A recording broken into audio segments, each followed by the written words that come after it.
సామాన్యులు ఆలోచించి అవగాహన పెంచుకొని మసులుకోవాలి. దానివల్ల మన ఆర్థిక, రాజకీయ, సాంస్కృతిక అన్ని రంగాలు బలిష్టంగా పరిపుష్టం అవుతాయి.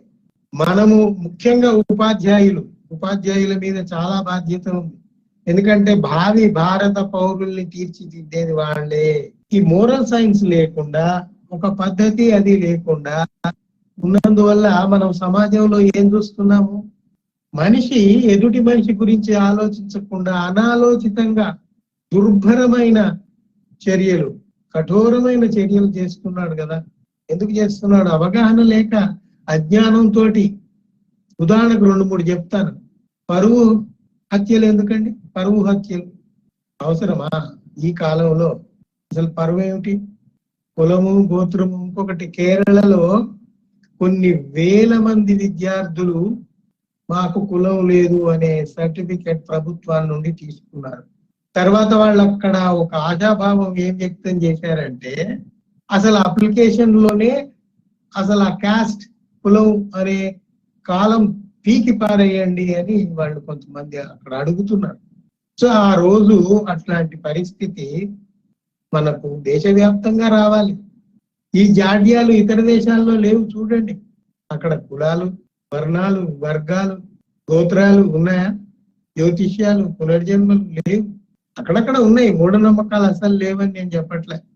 కానీ మనలాగా ఇట్లా పుచ్చిపోయి మాత్రం లేదు.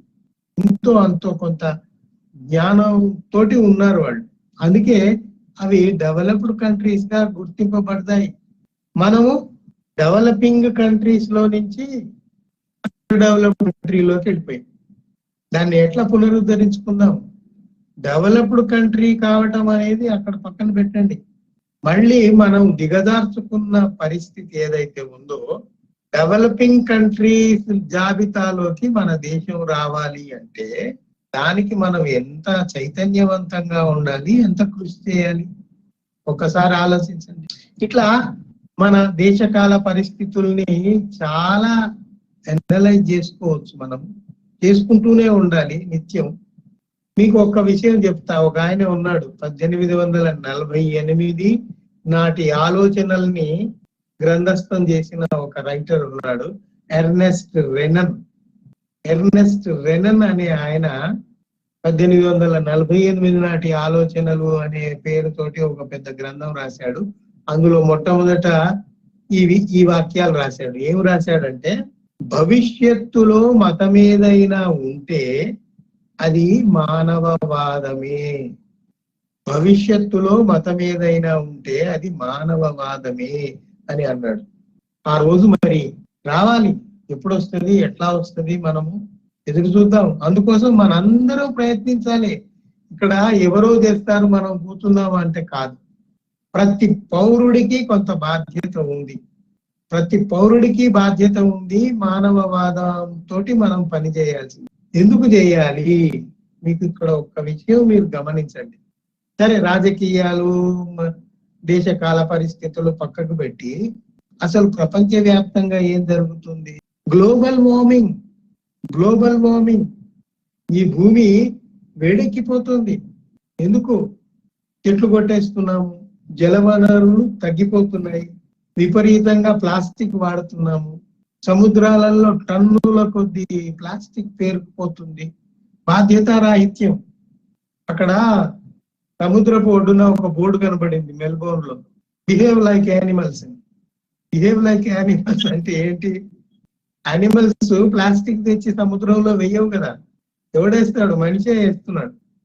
అంటే నువ్వు మనిషి కంటే దరిద్రమైన పరిస్థితిలో ఉన్నావు అని. అక్కడ న్యూజిలాండ్ లో ఒక మార్కెట్ ఉంది. అక్కడ ఒక అతను కొంతమంది యువకులు వెళ్ళి అంతరించిపోతున్న తాబేళ్లను వాళ్ళు అక్కడ కొంటారు.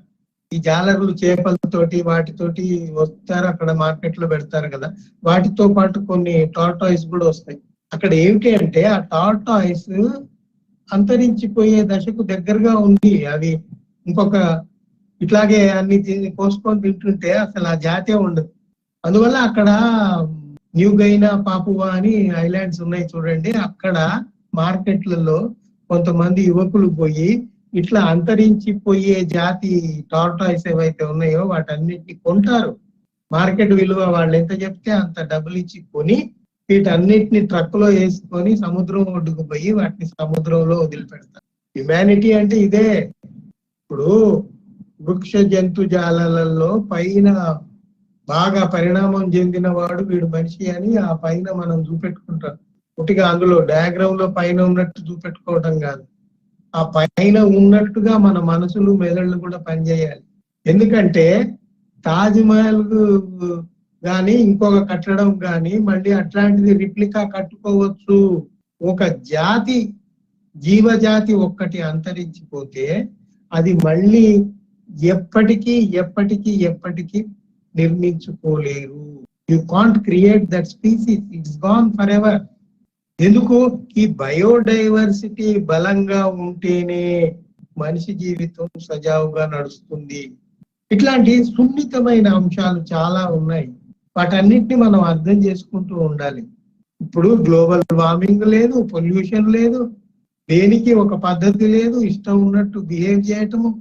ఒక్క నిమిషం మీరు హైదరాబాద్ ట్రాఫిక్ చూడండి, ఎంత హ్యాపజార్డ్ గా ఉంటుందో. సైకిలోడు మోటార్ సైకిలోడు రోడ్డు మధ్యలో పోతాడు, కారు పోయేవాడికి ప్లేస్ ఇయ్యడు, నడిచేవాడు కూడా రోడ్డు మీదకి వచ్చి హాయిగా నడుస్తుంటాడు. ఒక పద్ధతి ఉండదు. నడిచేవాడు ఈ చివరి నడవాలి, తర్వాత టూ వీలర్స్ ఉండాలి, తర్వాత మెయిన్ పెద్ద వెహికల్స్ పోవాలి, దానికి ఒక పద్ధతి ఉంటుంది. మీకు యూరోప్ దేశాల్లో ఆ పద్ధతులు ఉన్నాయి. అక్కడ ఉన్నాయి కాబట్టి ఆ ట్రాఫిక్ చూడబుద్ధి అవుతుంది. ఇక్కడ తలనొప్పి.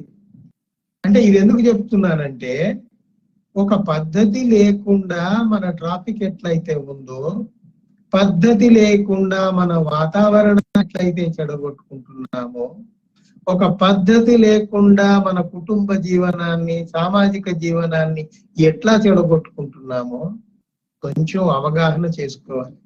కుటుంబ జీవనం, సామాజిక జీవనం అని ఎందుకు అంటున్నానంటే, ఇప్పుడున్న యూత్ను చూడండి మీరు. ప్రేమ అంటారు, పెళ్లి చేసుకుంటారు, 3వ నెలకే విడాకులు. తల్లిదండ్రులు ఇంట్లో ఉండకూడదు, వాళ్ళను బలవంతంగా తీసుకుపోయి ఓల్డ్ ఏజ్ హోమ్ లో చేర్పించాలి.